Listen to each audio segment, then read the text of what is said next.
वो आपको बताई जो जिन दोस्तों ने आपको बाकी चीज़ें लीक की हैं, नहीं, उन्होंने अपने बारे में कुछ नहीं बताइए। उन्होंने आप बताइएगा कि जवानी फिर नहीं आनी के पहले दिन की शूटिंग के ऊपर वो कौन आदमी था जब 4 लोग, मैं, हुमायूं सईद साहब, हमजा अब्बासी और अहमद भट्ट गाना शूट कर रहे थे, जो कि उसमें गाना है, शुरू में 4 दोस्त बैंकॉक जाते हैं और वो गाना कर रहे हैं। तो पहला दिन था हमारी शूटिंग का और हम मोटरसाइकिल्स पे थे, वो स्कूटीज़ टाइप होती हैं, मुझे अभी तक याद है। हम बैंकॉक में शूट कर रहे और जब वो गाना एक पॉइंट पे आके हम ख़त्म कर रहे थे और हम एक जगह थी जहाँ जमा होते थे कैमरा, क्योंकि वो जिप शिप पे लगा होता है। तो आखिरी मोड़ के ऊपर जब हम पहुँचे तो जब हम निकले थे तो हम 4 लोग थे, गाने के दरमियान में भी हम 4 लोग शूट होते रहे। मगर जब हम इवेंचुअली पहुँच के हमने बाइकों को ब्रेक्स मारी तो हम 3 थे सिर्फ, उसमें से अहमद भट्ट साहब गायब हो चुके थे। तो जिसके ऊपर हमने पीछे मुड़ के देखा तो अहमद भट्ट पीछे अपनी बाइक समेत गिरे हुए थे कहीं पे, एक्चुअली में गिरे हुए थे।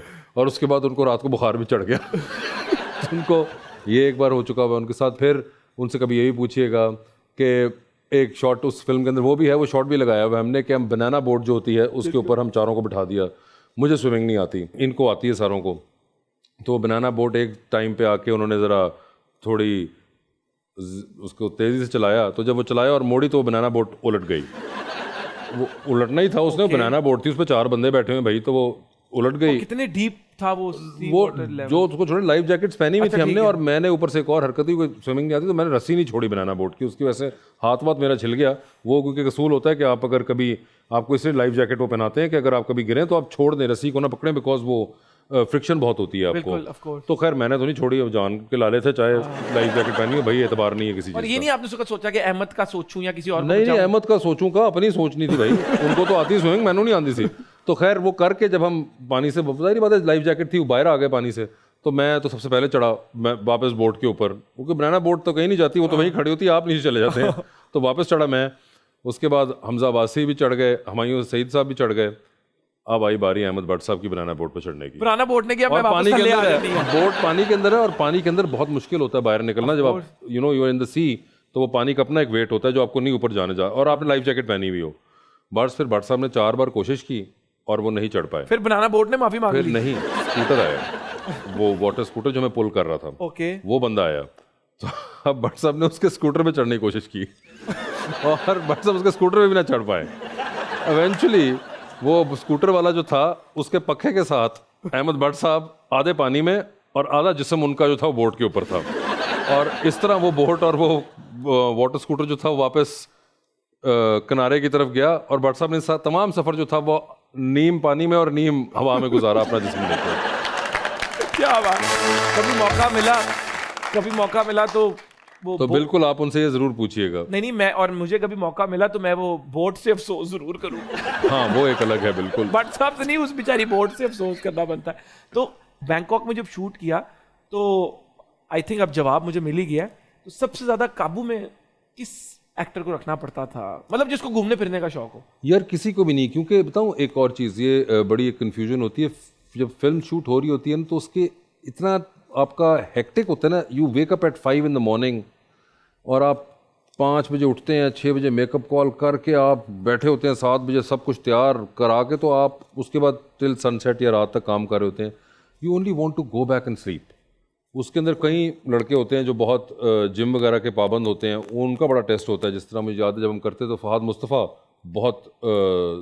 वो बड़ा कमाल फिटनेस भी, और ही वर्क्स वेरी हार्ड माशाल्लाह। वो मैंने उससे ज़्यादा हार्ड वर्किंग एक्टर नहीं देखा जिनके साथ मैंने काम किया हो।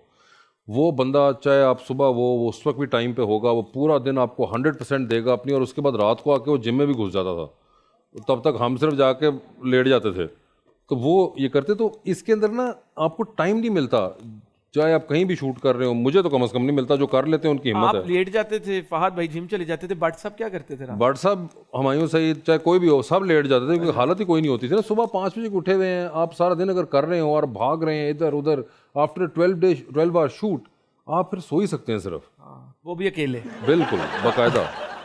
वासिफ भाई, आपका फैमिली बैकग्राउंड सिनेमा से है, तो आपने प्रोजेक्टर में भी काफी फिल्में देखी, तो कभी ऐसे हुआ है कि कोई सीन खुद ही रिवाइंड कर दिया हो, मिस हो गया है? नहीं यार, उस वक्त तो इतनी वो नहीं थी, मगर उस जमाने में मुझे याद है कि वो ना लोगों को बड़ा होता था, वो गाने देखते थे तो वो गाने दोबारा चलवाते थे और चला भी देते थे सिनेमा। हाँ हाँ, चलाते थे वो।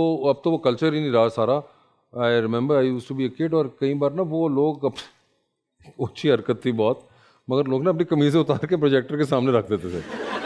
कि ये गाना दोबारा चलाएं। अब वो प्रोजेक्टर की लाइट बंद हो जाती बदमाशी। तो बदमाशी सीन होता था, तो फिर वो दोबारा चलाना पड़ता था। कई गाने होते थे कि वो बहुत इन डिमांड होते थे, तो फिर लोग दोबारा सुनते थे वो गाने। तो हमने ये तो देखा हुआ है, खुद नहीं कभी मौका मिला ही करने का। मतलब कि यहाँ ऑडियंस हमारी बदमाशी शुरू कर दे, फिर करो शो, बड़ा मजा आया, फिर करो। आप पे ही करन फिर। आप ही करो। और हमारे साथ जो आज ऑडियंस के हमारे लोग हैं, जो आपको इतने सालों से देखते आ रहे हैं as an actor, as a TV host, तो ये भी कुछ आपसे सवाल पूछना चाह रहे हैं, तो इनका भी पूरा हक बनता है, क्योंकि हम जो है इन्हीं की वजह से हैं, इनकी मोहब्बत, इनके प्यार की वजह से हैं। जी ऑडियंस में से अस्सलाम वालेकुम ब्रदर, क्या नाम है आपका? मोइन खान नाम है मेरा। मोइन खान, आप क्या करते हैं? मैं मैथ कॉम का स्टूडेंट हूँ पंजाब यूनिवर्सिटी से। माशाल्लाह, अल्लाह ताला आपको बहुत खुश रखे, तरक्की दे। क्या सवाल पूछेंगे वासे भाई से? मोइन भाई, मेरा क्वेश्चन वासे भाई से ये है कि अहमद अली भट्ट साहब आपके बहुत पुराने, बहुत अच्छे दोस्त हैं जी। लेकिन अगर उनकी कुछ आदतें, पर 3 हैबिट्स जो आप चेंज करना चाहें उनके, तो क्या करेंगे? वो छोड़ते बहुत हैं। तो वो अगर हो सके कम कर दें। कहानी जो बताते हैं, जो होती है वो कहानी अगर उसी तरह बताएं, और उसमें अपने ना वो अगर तो रियल कोई वाकया बता रहे हैं तो वो उस तरह ही बता दिया करें तो बेहतर है। वो उसके अंदर अपना कुछ मटेरियल डाल देते हैं। वो जोक मारने से पहले हंसते हैं।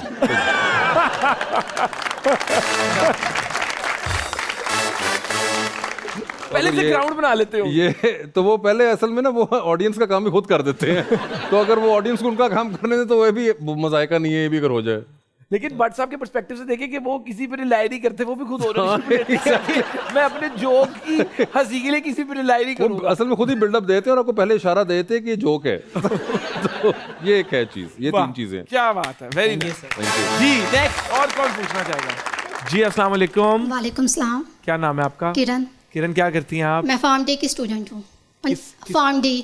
Okay, Punjab university. Punjab university से। चले, वेरी गुड। मेरा क्वेश्चन है सर आपसे कि आपने कहा था कि अवार्ड्स जो हैं वो बिके हुए होते हैं, तो मिनिमम और मैक्सिमम रेट अवार्ड्स का कितना होता है? अच्छा, नहीं मैंने ये तो कभी नहीं कहा, ये मेरा नहीं ख्याल मेरी हो कि बिके हुए, मैंने कभी नहीं कहा। मुझे हमेशा उनके प्रोसेस के ऊपर बहुत एतराज़ रहा है, वो मैंने बड़ा वोकली कहा है। लेकिन ये बिकने वाली लाइन एक और एक्टर ने कही थी, आप मिस्टेक कर गई हैं, वो उनकी थी, मैंने बिकने वाला नहीं कहा था। मुझे टोटल अवार्ड के प्रोसेस के ऊपर मेरा काफ़ी उस पर इख्तलाफ है मेरा, और वो मैंने बड़ी बार कहा है। वो मुख्तलिफ award. What do you think about the process? क्या यार प्रोसेस के ऊपर एक तो लगता है कि मुझे सबसे पहला जो मेरा इख्तलाफ होता है कि ये पीपल्स चॉइस अवार्ड कोई अवार्ड नहीं होता। ओके, ये एक सेल्फ क्रिएटेड अवार्ड है पाकिस्तान का, और ये इंडिया से शुरू हुआ था और ये किया था, मतलब पीपल्स चॉइस नहीं होता। मोमिन साकिब अगर किसी फिल्म में या ड्रामे में काम करते हैं तो उसके बाद मोमिन साकिब का वो ड्रामा हिट हुआ या फिल्म हिट हुई या फ्लॉप हुआ, आपके फैंस का ताल्लुक सिर्फ यहीं तक है। अब उसके बाद जब अवार्ड देने की बारी आएगी तो वो मोमिन के पीयर्स ने डिसाइड करना है, या वो कोई बॉडी होगी एक, वो डिसाइड करेंगे।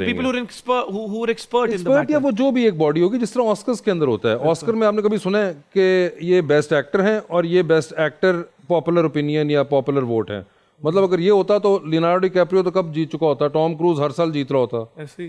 तो ये एक बहुत ही एक अजीब कॉन्सेप्ट है जो कि सिर्फ पीपल प्लीजिंग के लिए यहाँ पे अवार्ड इंट्रोड्यूस कराया गया कि आप जो बेस्ट एक्टर बेचारा, अच्छा फिर उसको कर दिया बेस्ट एक्टर क्रिटिक्स। तो ये बेसिकली आप सिर्फ प्लीज कर रहे होते हैं, आप एक तीर से 2 शिकार कर रहे हैं कि मोमिन भी खुश हो जाए और वासे भी खुश हो जाए। मोमिन को दे दें आप ये फलां वाला पॉपुलर दे दें, या इधर क्रिटिक्स दे दें, इधर पॉपुलर दे दें, उधर क्रिटिक्स दे दें, दोनों खुश जाएं। ये नहीं होता। आज हॉलीवुड में इतनी दुनिया है जो कि इनको अवार्ड ही नहीं मिला। आप कहते हैं, आपका सर पकड़ लेते हैं कैसे अवार्ड नहीं। लियोनार्डो डिकैप्रियो को आज से 5 साल पहले मिला पहली दफा। एल पचिनो कितनी दफा नॉमिनेट हुआ और उसको मिला ही नहीं मिला। एक बार उनको गॉडफादर के लिए, सॉरी उसके लिए मिला था, सेंट ऑफ वुमन के लिए। तो ये that is the idea of awards.